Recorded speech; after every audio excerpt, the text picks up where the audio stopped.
Hey y'all! Welcome to Witty Witty Banter. I'm Monica. And I'm Paola. And welcome to season 2. Yes. We finally made it. Yes. Thank y'all for sticking around. Yeah, those of you that have reached out and asked us like where we were at, it was Christmas, it was New Year's, so ultimately that was the vibe and, we're back to being back. We're back to being back. Exactly. And we're back with our first Memory Lane episode of the year. So I'm really excited. But before we get into our memories, let's go back to 2 weeks ago. Yeah. And how was your Christmas? How was your New Year's? Girl, it was a lot. I mean, it was so good. It was so good. But there was so much going on. Yeah. And it was clearly busy. there's been some changes going on with... period. I still didn't know how to feel about it. I love them. I love the bangs. Well, because I came to your gig on Friday and I was like, I really want a haircut. So after that day, and then I saw you again on Saturday. On Saturday. You basically were like, what? I was like, what? And then Christian was the one who noticed. He was like, wait, did you do something different with your hair? I was like, as a matter of fact. No, so shout out to Irene Solis, who has been my stylist that's been cutting my hair and also like prepping me for the Tejano Music Awards, fabulous hair. So I just want to give her a shout out. When is the Tejano Awards? It's already passed for this year, or like last year, I guess I can say. Okay. We didn't go this year. We didn't go this past year. Okay, I was wondering. I was like, that's why I thought it hadn't happened yet, because you go every single year, I go right? every single year, but I'm like, girl, the money for the dresses, the trip, the tickets, you got to pay for parking. Nothing against the Tejano Music Awards, but it gets expensive real fast. No, for sure. But yeah, so Christmas was great. We spent the majority of the day with my family, and then we had family friends of Marco's that we went to visit as well. We had Joelle for a whole week. I know. How did that go? That was it was fun. And for those of you who don't know, Marcos is her boyfriend, and Joelle is his son. Yes. And you guys had him for a whole week. A whole week. So she was really stepping into the role. Stepmommy role, yeah.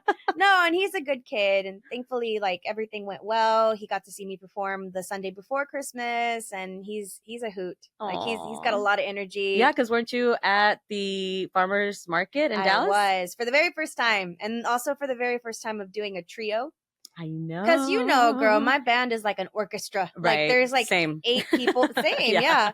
And so I was like, okay, how are we going to pull this shit off? I know we have a trio gig that we're trying to figure out right now too. Yeah, because people really do like the whole band. Like they do. But when it comes to like smaller venues, you have to kind of rethink it. Yeah, you have to readjust, be flexible, create like new ideas of how to interpret the songs that you already know with like the full sound and like strip it down to like 3 instruments and like tracks. Yeah. It's like, it's not the same impression, but a lot of people had a good time. And so I was like, okay, we're winning. I feel that. It's like, it's hard for like us, Sabor Puro, to get even smaller than our 5-piece band. Yeah. Because I feel like it doesn't have the same like effect, or like it isn't the representation of the band that we normally different. Bring that energy, that party vibe. And I feel like with 3 people, it's like we can still party, but it's gonna be a little bit different. It's just gonna be a little bit different. It's gonna be a little intimate, a little bit more intimate. Yeah, it feels more intimate for sure. No, but it was fun. Christmas was good. Getting to actually get into the role of like taking care of another human being other than like my dog, who is my child and my fur baby, and I will forever say I'm his mama. Yep. So, it was great. And then this New Year's was the first New Year's I actually got to spend with Marco out of the year and a half we've been together, because last year I had a gig and he couldn't come. And so I was like, this is definitely going to be different for sure. And it's been nice to just kind of take a step back and just kind of relax with family, have some lazy days. It's getting colder outside. I know. Y'all bundle up. Yeah. And speaking of, like, I want to give a big shout out to my grandma, who it's my mom's side. She doesn't come up as much as she used to. She lives in Brownsville. But as she's getting older, we're wanting to see her more. So she came for Christmas. Aww. And she brought me a sweater. That's so pretty. I was like, I'm gonna go ahead and wear this today. Period. Yes. Yeah. So, but how about you? How was your holidays? Girl, my holiday was amazing. We spent about 8 days in California with Christian's family, my husband, and we basically just ate so good every single day. Now y'all cook though. Woo! Y'all like make some really good meals, and I'm sure his family does too. Yeah, his family's, they all throw down in the kitchen. We had a pork like rib roast for Christmas Eve. We had the really fancy, oh shoot, I'm like blanking on the Wellington, the beef Wellington. that shit that you see on that cooking shows that is really tough, like MasterChef, like the Michelin star type menu. Yes. Yeah. So it's like tenderloin steak wrapped in puff pastry, doused in like gravy sauce. So shout out to Greg, our cousin, because he threw down in the kitchen for Christmas Day.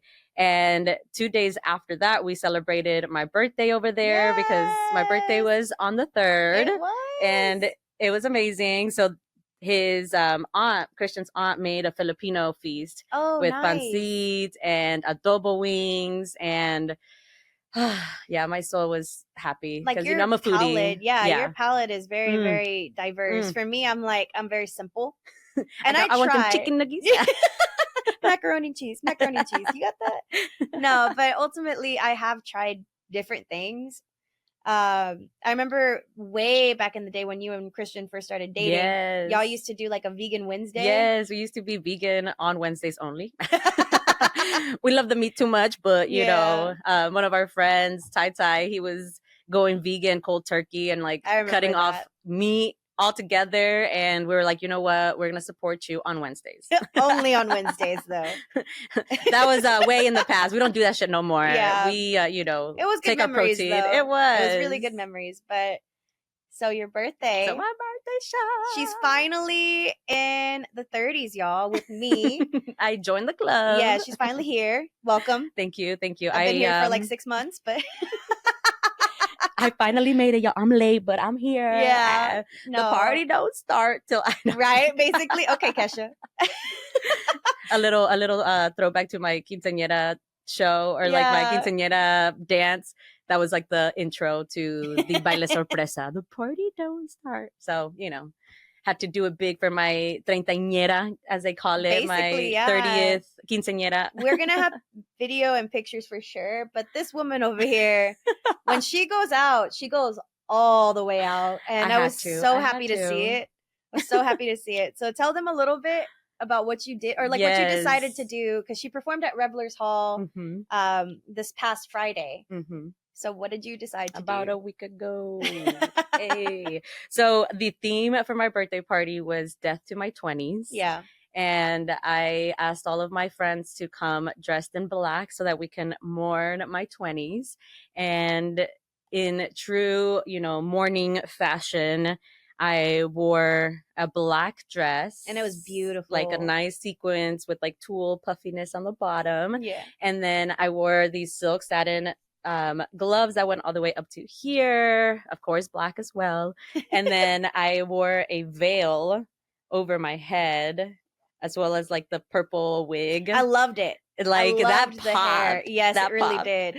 And so I wore the veil, and then I found this super cute tiara. Yeah. It's like this big black rhinestones. And then I just like makeshift, like try to connect it on my head, like try to keep it on there. Like it was a struggle, but we kept it on. And, when it would slip off, I would just make like stupid jokes. Like at one point I was talking and my crown fell down. I was like, hello, your 20s are calling. Right. Basically. Bitch, they're haunting you. But you're quick like that, though. That's ultimately, like, it was cool. It was cool to see people that I hadn't seen in years. Girl, too. It was like a little reunion. Yeah, it really was. And then, like, it was packed. Everybody was having a good time. Marco actually came out. He don't go to, like, nothing anymore. Like, at all. So I'm like, the fact that he got out of the house. No, and I know you guys live so far, too. So it really did mean a lot. And I want to shout out all the people who came out to my birthday show to show their love. And that night, I'm telling y'all, was so special for me. I got sang happy birthday in the middle of my like first set, and it was like the first time I ever got sang happy birthday at a show. Yeah. So it was like, I'm not gonna cry right now, but yeah, you know, shout out Itzel and Marlon for making me ugly cry in the streets of Bishop Arts. My nose exploded. It was bad.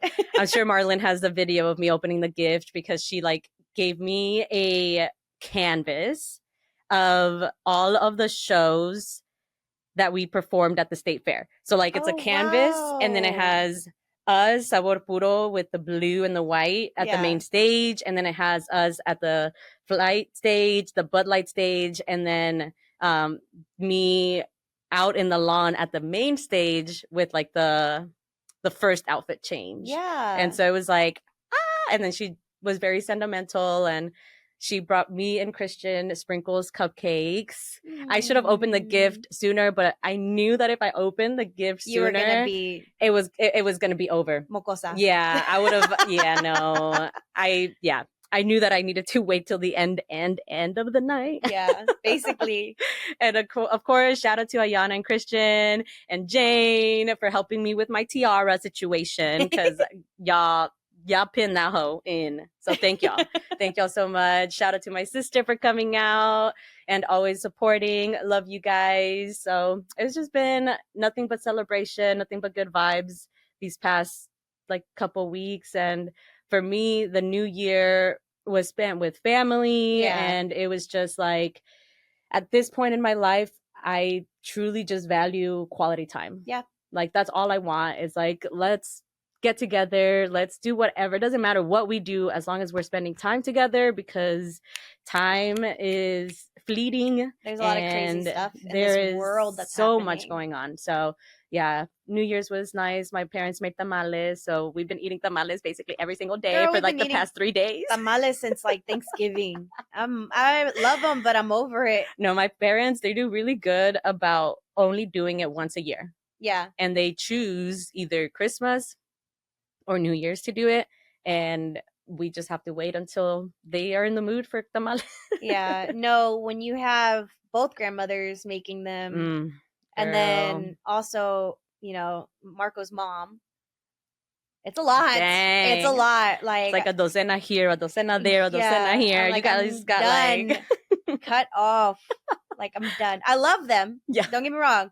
Best things ever, but I'm just kind of like, you know. I know. Yeah, I've been enjoying them with my cafecito in the mornings. We finished our like 24 pack, our 24 pack. Because they don't come in like 2s or 3s. They got to be a whole 2 dozen or yeah. Yeah. So we finished our 24 pack yesterday. Nice. And I had it with my little cafecito. So it's just been a very like family and loving, and just like really feeling like I am in my own, you know, and just like, all right, 30s are great. I am thriving. We are not flirty because I'm married, only with my husband.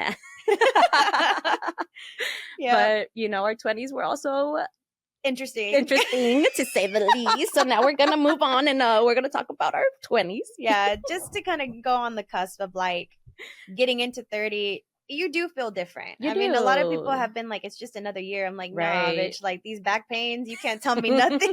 Okay, but I will say I was feeling my knees at age 27. Yeah. I mean, my back pain, age 27. So like, I've been feeling 30 for like 3 years now. Let's be real. Yeah. No, and I mean, like, another thing too that I noticed about myself, and I talk about this a lot with Marco and with Alexa. Shout out to Alexa. Oh yeah, she was also there. Also came out. Yay. Yeah. So I talk about it with them a lot, about the fact that I used to drink a lot more in my 20s, and girl. that was a time. You know, you were there for all of that too. You were there for all of my shit too. No, but as I got older, I'm just like, it doesn't necessarily like. It doesn't please me anymore. Like I'll every now and then, like, I'll take a sip of something, or if I'm really going to drink, it's because we're chill. We're not like trying to down it real quick just to go out somewhere. Right. We're not trying to like save on drinks and like pre-gaming before the fact and like or buying these like $15 drinks at this girl, I'm over place. it. I'm over buying drinks at the bar. Like no. Yeah, I've been sober for I don't know, maybe 6 months now. I haven't been counting, but it was due to medical things. It was so funny because at my show, I'm like, let's do shots. Oh, wait, hold on. Make me a cranberry pineapple shot. And like the bartender, shout out to Kemi, he goes, right. Come here. And they're like, Paola, they're calling you. He's calling you. I'm like, yes. I was like, do you have like a recipe you want to try on me? Right? Like a little mocktail shot. And he's like, are you pregnant? I'm like, it's always that. It's always that. That's another thing that I've noticed too as I've gotten older. Just because I don't partake, people start thinking motherhood. That's like the first thing that comes into people's mind. No, maybe I just don't want a margarita right now at like 2 in the afternoon. Right. You know, like, which is fine. But like my brother is one of those people that loves to go to Gloria's. And if you have ever gone to Gloria's, and anybody that's listening, they have this like their signature margarita. And that's the one he gets. The MGM? Yeah. Oh, I'm very familiar. So it's like really strong. It's so fucking strong. Yeah. Like one of those and you're dancing all night long. Basically. Yeah. And like with him, like the starry eye effect gets like he starts doing it. So like him and my mom, like they enjoy having that drink and having a good meal. And me and my dad are just kind of like, well, dad will drink too now because for a long time he was like, I feel like I have to be responsible for these people. So I'll be like, DD. But he'll partake a little bit, you know? Yeah. And then for me, I'm just like, no, like I'm good. Like, I'm so good. Yeah, it's actually fun to be sober now. Like I don't crave it anymore. I have more energy in the mornings. I'm not hungover because we've been there at the club on a Tuesday. At Red River on a Thursday, you know, like going to Uptown on Tuesday, going to Red River on Thursday, going to Gloria's on Saturday. Like that was the little life in the 20s. Yeah. No, they were. So what was your favorite? Let's start with like the positive stuff. Okay. What was like your favorite memories or memory from when you were 20? Memories. No. I would say maybe when I hit 25. I think that was like a big deal for me because for a long time, and I'm not trying to be like morbid with it because I think everybody has like goals in their life of what they want to achieve and if it's even achievable. Just the fact that I'm here. Girl, same. I was just like, I made it to fucking 30, y'all. Yeah. Like just the fact that I'm here, able to talk freely about, you know, my struggles and my mental health, and because I was struggling like in my 20s. I was thriving, don't get me wrong. I was doing, you know, the performing and I'm still doing it now. But in my personal life and in my home life with myself, I struggled big time. And 25 was when I really realized I'm like, I don't need to be a certain way with people. I can start talking about things that bother me or things that I love and be accepted for who I am. And if you can't accept that, then you know. So 25. Yes, we're putting up our boundaries and we're not letting them down for nobody. You like me for who I am, or you can find yourself somebody else because I'm not changing at this point unless it's for the better, unless it's for the growth that we have coming for us. Like not because I chew a type of way that you don't like or because I wear something you don't think is fashionable. Well, I think that's where it came in. 25 was when I was like, you know what? I don't have to go to that party. I don't have to be around this person. I don't have to say yes to everything. But it didn't really solidify until I hit 30, where I was like, I'm too old for this. And I know I know it's funny because a lot of my family members are in their 40s or their 50s, and they're like, really? Girl, dude, at my party, there was a lot of my friends who are like 37, 38, 39, 40. And they're like, girl, no, your 30s are like the best. You're going to feel But that's what they said about the damn 20s. And it's going to be amazing, you know. And I do appreciate all of the advice that I got. Shout out Jess, shout out Alex. Like, thank y'all for looking out, because at this point, también is not only about boundaries, but it's also being open to receiving what other people have experienced and the lessons that they have learned. Because I think in my 20s, I was all about like, nah, let me find out. Let me fuck around and find out real quick, you know? And I found out real quick that you shouldn't do things by yourself. You don't have to handle everything on your own. Like, the people who are there for you are going to be there for you. And I saw a little like quote online that was like, the wrong people will show you that you can do it on your own, and the right people will show you that you don't have to do it on your own. Yeah. Which is two completely different things.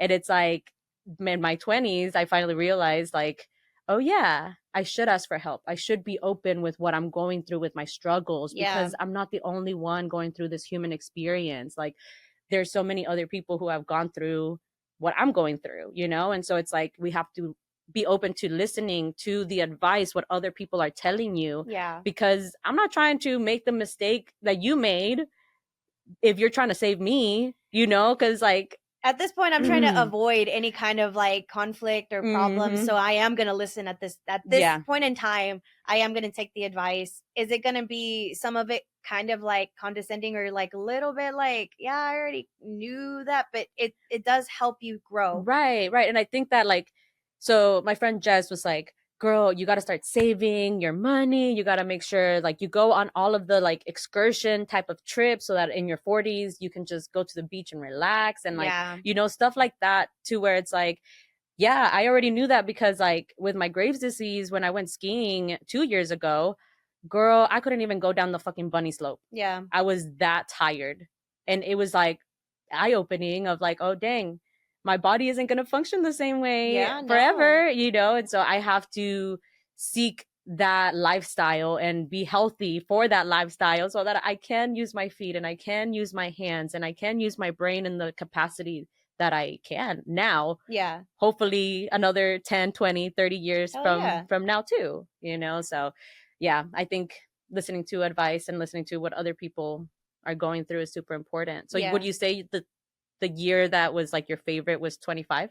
I think so. 21 was jacked up. That was my lowest point. Yeah, we'll talk 21, about that. 21 was pretty rough. We'll talk about that at the end. But what was your favorite moment in your 20s? Ooh, man, there was a lot of highlights in my 20s, not gonna lie. But I think my favorite one is probably when I was 23, because Christian bought me first class tickets to go to New Orleans for my birthday. I remember that. And it was the first time I ever flew in first class. Oh, really? Yeah.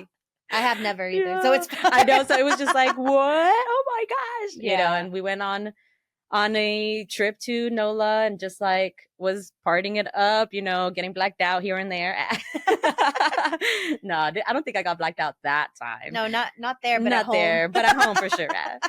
And so I think that was like one of my favorite moments, is just like traveling with Christian, I think, overall, because we have done a lot of traveling since we first started dating. We went to New York, we went to Hawaii, we went to Costa Rica. Y'all are about to travel again. Yes, we're about to go on a cruise. Yeah. Oh, huge shout out to my suegros, because they gifted us a 9-day cruise to go to Costa Maya, Roatan, Honduras, Cozumel, Belize. I've been all 3 places. Yes. On that last cruise that I did. Oh my gosh. So you're going to love it. Oh my gosh. You are going to love it. I am so excited. Yes. So, you know what? I'm already checking that off, Jess. I'm going on the excursions. We're going to go do a Jeep mudding type of like in the jungle. We're going to go to a cenote. We're going to go to an animal farm where we're going to like get to carry sloths. Oh my God. And she'll definitely be sharing pictures. Yes, of course. I'm going to be posting it on my stories. And then what else are we going to do? There's another thing. Oh, we're going to go scuba diving in Cozumel, and then we're going to visit a pyramid in Costa Maya. Nice. So I'm really excited. So yeah, so that's going to happen on Saturday. Hopefully the freeze is over by then. Yeah. So I'm like, please don't cancel the flight. Like, no. So this weather, man. Yeah. This weather. But so 23. 23 was like my favorite because also that's when I started like really doing sabor puro stuff. Yep. Like 2017, 2018, 2019, those were like the pivotal first years of sabor puro. And being in my early 20s taking that on, I'm like, I was really proud of myself. I'm like, you know what, I did that. She did that in her 20s, like, check. And so now on to bigger, better things. Yeah, and so it just gets better and better. Yeah, better and better. It does. But what was your least favorite part of your 20s?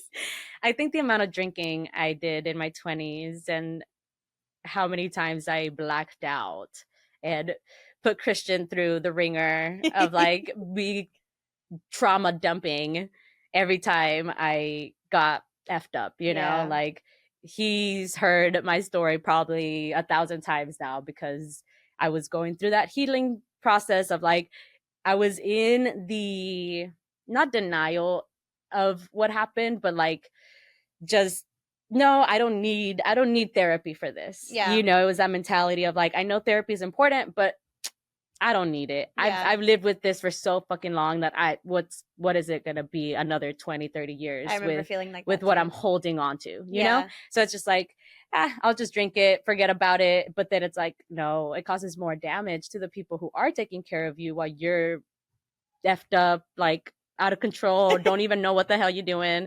Like I think for my 23rd birthday, I blacked out at Three Links in Deep Ellum. And I was there for that. Worked on stage with Friday's Foolery.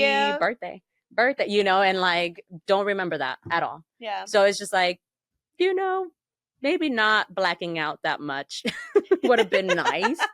But, you know, we live and we we learn. We were going through the same kind of stage at the time because I would be drinking a lot more at that point too.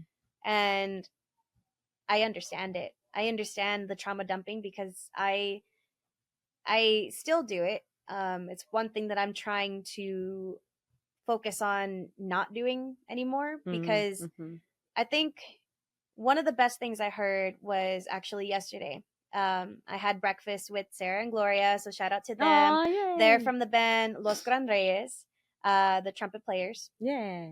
And so I had breakfast with them and we were talking and I was telling them about this, you know, this story that I've been living with. I've been having it on my back and just kind of like feeling a certain way and was just like, nobody ever wants to hear my side of things. And so I feel bad because Marco had to go through a lot of me healing at the same time as us getting in the relationship that we have been in. Right.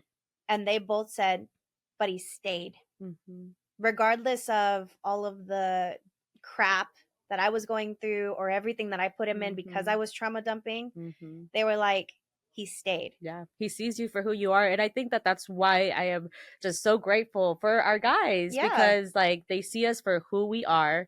They understand that like our hearts have been shattered, you know, and they need a little bit of rebuilding, a little bit of restitching, reassurance, you know. And so it's like they understand how we need to be loved and they have stuck around. And for my 23rd birthday, you know, I think you were there when I was like throwing up on the side of my Jeep and like Christian was holding my hair. One of his friends, Nils, I think I drove the damn car. You probably drove. Yeah, you probably drove that night. Christian was probably holding me as I cried. No, I distinctly. As a matter of fact. Yeah, that tracks. That's on brand. For both of us. Because I would cry to you all the damn time about my shit. That's true. Yeah, so but, you know, fine. I stayed. Yes, you stayed. We both did. We both stayed. I was like, wait a minute. No, and that's another thing that I have realized or come to realize, especially the night of my birthday. It was just like, wow, all the people who are here stayed. Yeah. Like through all the bullshit. All the years. All the crazy shit that has been happening. Like the people who were there showed up because they care. They are my true friends. Yeah. Like they are family at this point, you know, and there are a few people who weren't able to come because they were out of town or had other commitments, but they went out of their way to still wish me a happy birthday. Yeah. Or call me or FaceTime, you know, whatever it is, send me a message.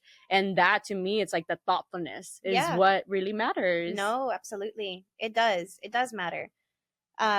I think one of the main things that I've learned as I've gotten older is showing up is so important in any kind of capacity. Right. In any kind of capacity. Right. It may not be what you want to do. It may not be where you want to go. It may not be like something that is like distinctly on your mind to be intentional.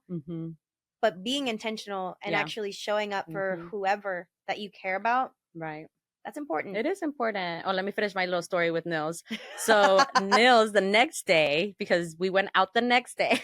Yeah. We went out dancing. And he goes, yeah, I've never seen Christian do that for a girl. Like, he would have just ditched you if he didn't like you. Yeah. If he didn't say like you. He's like, if he didn't love you. Yeah. Like, he would have just walked away because Christian don't got that type of patience with people. And I was just like, oh shit.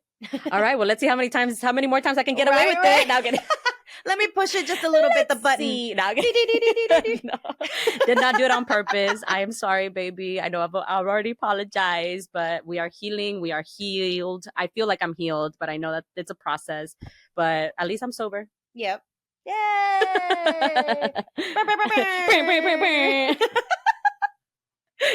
Yeah. No, I mean. So what was yours? You're like trying to. Well, maybe she'll forget. No, girl, no. 21 was a hard year. 21 was a very hard year, and I've had a lot of different moments in life that have been hard. That have, shook me to my core. Didn't want to be here anymore, and that's just real. That is just how I felt. I was in a relationship that I thought I was going to be with for the rest of my life. I was going to have the babies of this guy, and we had to separate. And it's funny because when we were in this relationship, everything that he would talk about, that he had goals for himself, he did. And he's thriving, and he's married and has a baby, another one on the way. And, you just keep up with people because you want the best for them, especially somebody that you love and care about. And we've talked about it too in the past about exes and how, for me, the door is closed, but it's never locked sometimes. And sometimes that gets me into situations that are not necessarily the healthiest. And so this is the first relationship that I've ever had that's been healthy since that one. Because that one was my first realization that, hey, I do not need to be treated like dirt. He instilled in me a lot of like morals, a lot of things that I would have wanted in a person.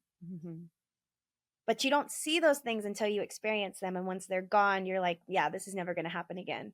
And then obviously now I'm in a relationship and it's happening again. Yes. And it's beautiful and it's great.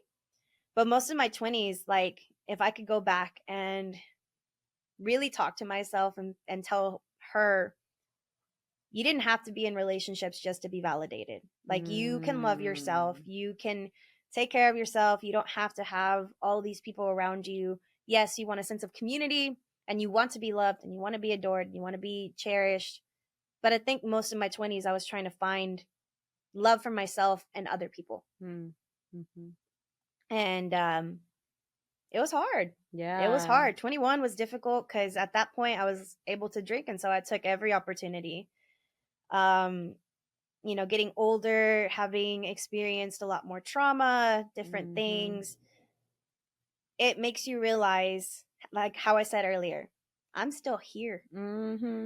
So 21 was not it. It was not it. Like, as much as everybody wants to, like, yes, you can do this and you can do that. Yeah. But you could also, like, not have to go through half the shit that I went through. Yeah. Yeah, definitely. I think our choices that take us where we need to go. It's and definitely put learning. us where we, need to be in the future. But if you make a wrong turn, you may not be here anymore. Yeah. And so many situations had happened, and you were also there for some of those situations. And I won't go into details or discuss because like some of those were just like really bad. But I remember us talking at one point in time and saying, like, it's going to happen. it's going to happen for the both of us. We're going to be in really happy places. We are going to be thriving. Look at us now. And we're here, so, 20s, they had a lot of high moments, but then there was some major like learning curves for sure. Another highlight, I got married. You did. I got married in my 20s, which I thought I was going to get married by like 21, 22. Yeah. I thought I would have, I think we all did, like a house by age 23. I thought I was going to be married with kids by 25. I would already have like 2 kids, you know, like I had like a whole family. Oh girl, we both plan did. And the same with you. It was just not the right guy. No, no, none of them. No, none of the most of them. I did a lot of dating in my 20s, and a lot of people make fun of me for it. Even my little cousins, they were like, because they're like, well, you bring somebody new every freaking holiday. I'm like, well, no, not holiday, but like Thanksgiving or Christmas. And I used to say, well, I have like a 1-year curse, right? Once it hits that's a right. year, I remember you saying that. Once it would hit a year, the relationship would just die, and we would be done. And this is the first relationship I've had that's lasted a year and a half, almost 2 years. So we're getting somewhere. We're getting somewhere, but you are, and it's exciting, and it just takes that intentionality and that commitment. I've been, thinking about my marriage with Christian and just like how much more I feel like I am in love with him, if that makes sense. Like when you get married, it does kind of shift because it like you sign technically a contract that says I am going to do right by you. I am going to be committed to you. I'm going to love you. And I'm going to love you not only for who you are now, but for who you're going to become. Yeah. And I think that that's important in a marriage, is knowing that we're going to change, and knowing that in a year's time, I'm not going to be the same person. You're not going to be the same person. And if you don't like something, let's talk about it. Don't run away anymore. Yeah, don't run away anymore. You have to stay, and you have to like talk it through and be open to their emotions, your emotions. And like, I'm like, damn, me and Christian are doing a really good job. Y'all always have. Y'all always had that. Well, in my eyes, because ultimately I'm not in the marriage. Right. I'm like, they've been like, y'all have been super inspirational to what I would have wanted in a relationship and what I have now. Yes. So, yeah. Oh, thank you. Yeah. I mean, yes, we have had a very magical relationship, a very, I would even say, mystical relationship, because we both truly believe that we are each other's soulmates and that we are on this earth at the same time to accomplish what we did not accomplish in our past lives, to accomplish the dreams and fulfill the purpose that we were meant to fulfill. Yeah. And we can't do it alone. Like, I'm done trying to do shit on my own. Like, I'm going to lean on my people. Still learning. I'm going to lean on my community, and really feel the power in the numbers. And I feel so secure with my husband, and I feel so secure with the community that we're building together, with the home that we're building together. We're already talking about getting a second cat. Oh, another baby. I know, another baby, because we have little Moxie girl. And yeah, maybe in like 2-3 years we're gonna start planning for a family. All so right. I'm excited. We want to plan the tour first and get our album out and do those things. But yeah, we're finally feeling like, okay, we're settling into our marriage, and our home feels like a home, and it feels secure. And yeah, so I'm excited for my 30s. I'm excited to see you grow. Yeah. And my mom made it really clear, and I want to shout her out. She was like, y'all are not a year apart. Y'all are like 6 months apart. And I'm like, okay, we are. So she's like, y'all are around the same age. And yeah, we are. We are pretty much the same. Yeah, we are the same age. And no matter where like life has taken us, we've both gone through similar situations at the same time. And then and I think that ours is very mystical as well, like our friendship, because we do go through a lot of the similar things, and we are able to like help each other through these situations, because we know, like, we understand we feel it. We feel each other. Like we know, and we know what we each need from each other. So yeah, I love you. Love you too. Little hand hug. Well, all right. Yeah. Wow. The first episode of 2025. Yes. In the books. We hope that you enjoyed the episode. Like and subscribe on YouTube and I believe Spotify as well. Yes. And we are looking for sponsors. If you have a small business or a restaurant that you would like to market through our podcast, please DM us or email us at weedywittybanter@gmail.com. And we would love to partner with you and market your business so that our community can continue to thrive through 2025, through the next few years that we have together. So, Until then, bye.